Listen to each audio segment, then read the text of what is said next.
Hello বন্ধুরা, কেমন আছো? আশা করি সবাই ভালো আছো। তুমি যদি একাদশ শ্রেণীতে পড়ো তাহলে আজকের এই ভিডিওটা তোমার জন্য খুবই গুরুত্বপূর্ণ।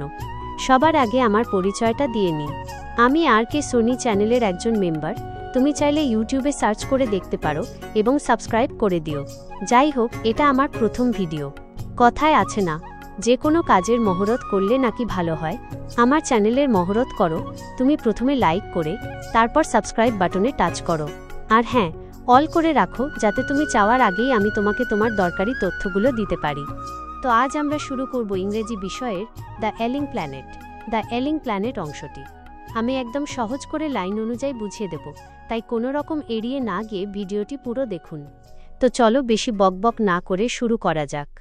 চলো আমরা প্রথম অনুচ্ছেদটি বিশ্লেষণ করি। Line 1, English. One cannot recall any movement in world history which has gripped the imagination of the entire human race so completely and so rapidly as the Green Movement, which started nearly 25 years ago. Bengali. বিশ্ব ইতিহাসে এমন কোনো আন্দোলনের কথা মনে করা যায় না যা প্রায় 25 বছর আগে শুরু হওয়া সবুজ আন্দোলন এর মতো এত দ্রুত এবং এত গভীরভাবে সমগ্র মানবজাতির কল্পনাকে নাড়িয়ে দিয়েছে। Line 2, English. In 1972, the world's first nationwide Green Party was founded in New Zealand. Bengali. 1972 সালে নিউজিল্যান্ডে বিশ্বের প্রথম দেশব্যাপী গ্রিন পার্টি বা সবুজ দল প্রতিষ্ঠিত হয়েছিল। Line 3, English. Since then the movement has never looked back. Bengali. তারপর থেকে এই আন্দোলন আর কখনো পিছনে ফিরে তাকায়নি, অর্থাৎ এটি ক্রমাগত সফল হয়েছে।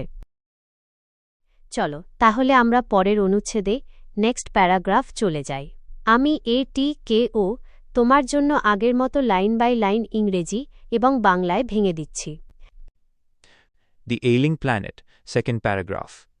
Line 1, English. We have shifted one hopes, irrevocably, from the mechanistic view to a holistic and ecological view of the world. Bengali. আমরা সরে এসেছি, আশা করা যায় তা চিরস্থায়ীভাবে, জগতের যান্ত্রিক দৃষ্টিভঙ্গি থেকে এক সামগ্রিক এবং পরিবেশগত দৃষ্টিভঙ্গির দিকে। Line 2, English. It is a shift in human perceptions as revolutionary as that introduced by Copernicus, who taught mankind in the 16th century that the Earth and the other planets revolved round the Sun. Bengali. মানুষের এই দৃষ্টিভঙ্গির পরিবর্তনটি ঠিক ততটাই বৈপ্লবিক যতটা ছিল কোপার্নিকাসের দেওয়া তত্ত্বটি, যিনি ষোড়শ শতাব্দীতে মানবজাতিকে শিখিয়েছিলেন যে পৃথিবী এবং অন্যান্য গ্রহগুলো সূর্যের চারদিকে ঘোরে।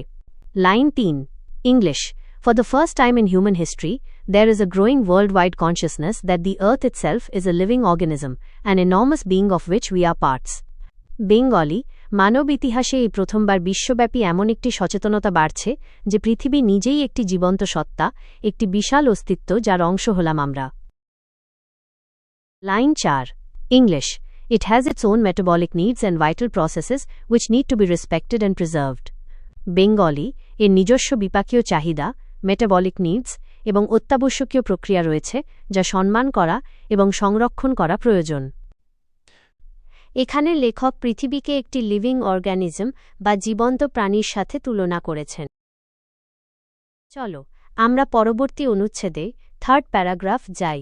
এটি খুবই গুরুত্বপূর্ণ কারণ এখানে পৃথিবীর বর্তমান অবস্থার কথা বলা হয়েছে। The Ailing Planet, third paragraph. Line 1, English. The Earth's vital signs reveal a patient in declining health. Bengali. পৃথিবীর অত্যাবশ্যকীয় লক্ষণগুলো প্রকাশ করে যে এটি এমন একজন রোগী যার স্বাস্থ্যের অবনতি ঘটছে। Line 2, English. We have begun to realize our ethical obligations to be good stewards of the planet and responsible trustees of the legacy to future generations. Bengali.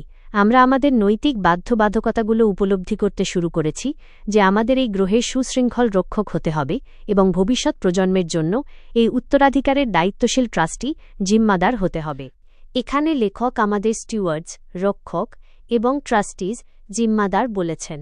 এর মানে হল পৃথিবীটা আমাদের নিজস্ব সম্পত্তি নয় যে আমরা একে ধ্বংস করব, বরং এটি আমাদের কাছে একটি আমানত যা আমাদের সন্তানদের জন্য বাঁচিয়ে রাখতে হবে।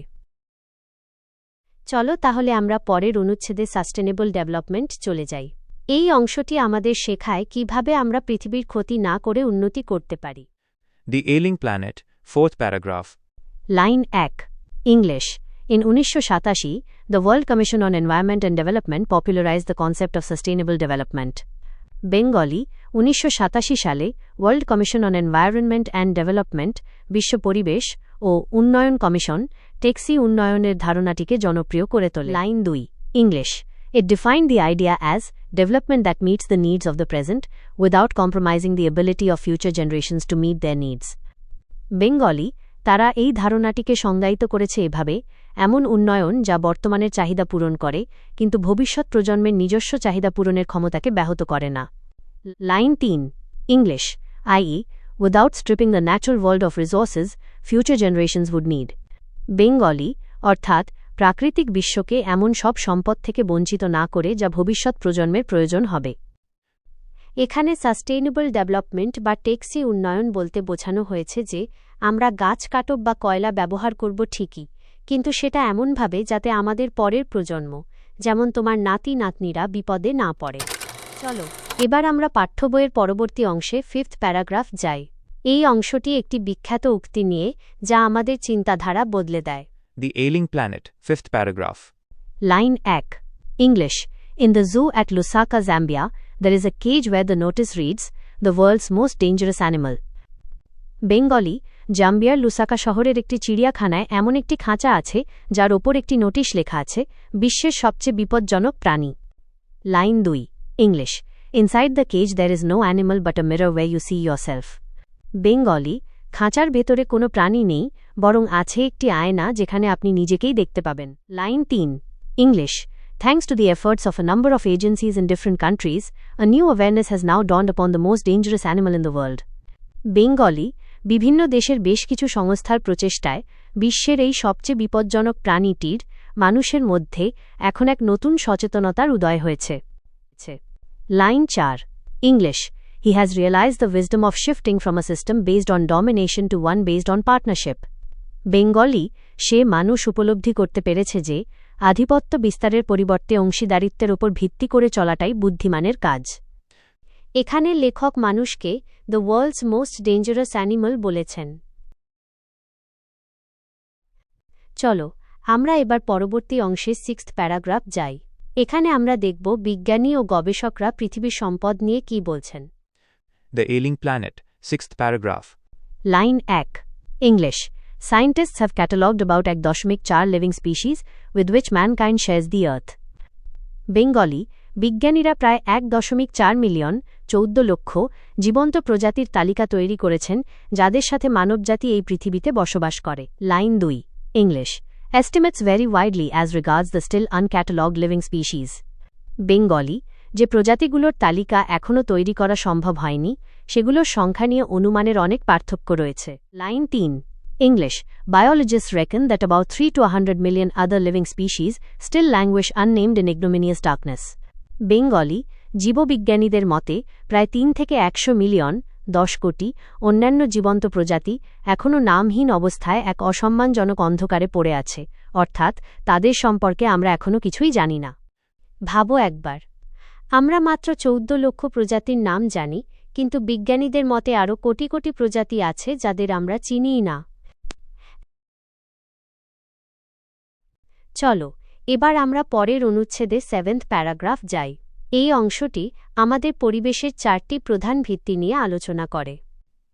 The Ailing Planet, 7th paragraph. Line 1 English Mr. Lester R. Brown in his thoughtful book, The Global Economic Prospect, points out that the Earth's principal biological systems are 4. Bengali Mr. Lester R. Brown তার চিন্তাশীল বই the global economic prospect এ উল্লেখ করেছেন যে পৃথিবীর প্রধান জৈবিক ব্যবস্থা 4টি। Line 2 English Fisheries, forests, grasslands and croplands, and they form the foundation of the global economic system. Bengali মৎস্যক্ষেত্র, বনভূমি, তৃণভূমি এবং কৃষিজমি এবং এগুলোই বিশ্ব অর্থনৈতিক ব্যবস্থার ভিত্তি গঠন করে। Line 3 English In addition to supplying our food, these 4 systems provide virtually all the raw materials for industry except minerals and petroleum-derived synthetics. Bengali আমাদের খাদ্য সরবরাহের পাশাপাশি এই 4টি ব্যবস্থা খনিজ এবং পেট্রোলিয়াম থেকে পাওয়া কৃত্রিম পদার্থ বাদে শিল্পের জন্য প্রয়োজনীয় প্রায় সমস্ত কাঁচামাল সরবরাহ করে। এই 4টি সিস্টেম মৎস্যক্ষেত্র, বনভূমি, তৃণভূমি এবং কৃষিজমি ছাড়া আমাদের জীবন অচল, কিন্তু বর্তমানে মানুষের অতিরিক্ত চাহিদার কারণে এগুলো হুমকির মুখে পড়েছে। চলো এবার আমরা পরের অনুচ্ছেদে 8th প্যারাগ্রাফ যাই, যেখানে এই পরিস্থিতি কেন তৈরি হচ্ছে তা ব্যাখ্যা করা হয়েছে। The Ailing Planet, 8th paragraph. Line 1. English. In large areas of the world, human claims on these systems are reaching an unsustainable level, a point where their productivity is being impaired. Bengali, বিশ্বের বিশাল এলাকাগুলোতে এই ব্যবস্থাগুলোর ওপর মানুষের দাবি, চাহিদা এমন এক অসহনীয় পর্যায়ে পৌঁছেছে যেখানে এগুলোর উৎপাদন ক্ষমতা ক্ষতিগ্রস্ত হচ্ছে। Line 2. English. When this happens, fisheries collapse, forests disappear, grasslands are converted into barren wastelands, and croplands deteriorate. Bengali, যখন এটি ঘটে তখন মৎস্যক্ষেত্রগুলো ধ্বংস হয়ে যায়, বনভূমি বিলুপ্ত হয়, তৃণভূমি অনুর্বর মরুভূমিতে পরিণত হয় এবং কৃষি জমির অবস্থার অবনতি ঘটে। Line 3. English. In a protein-conscious and protein-hungry world, overfishing is common every day. Bengali, protein সচেতন এবং প্রোটিনের জন্য ক্ষুধার্ত এই বিশ্বে প্রতিদিন অতিরিক্ত মাছ ধরা একটি সাধারণ ব্যাপার হয়ে দাঁড়িয়েছে। এখানে লেখক একটি বিশেষ সমস্যার কথা বলেছেন, প্রোটিন হাংরি ওয়ার্ল্ড। মানুষ অতিরিক্ত মাছ ধরছে কারণ তাদের প্রচুর প্রোটিন দরকার। তো বন্ধুরা, আজকের ক্লাস এই পর্যন্তই। পার্ট 2 চাইলে কমেন্ট করো, আর কেমন লাগলো কমেন্ট করে জানিয়ে দাও। সাবস্ক্রাইব করতে ভুলবে না কিন্তু।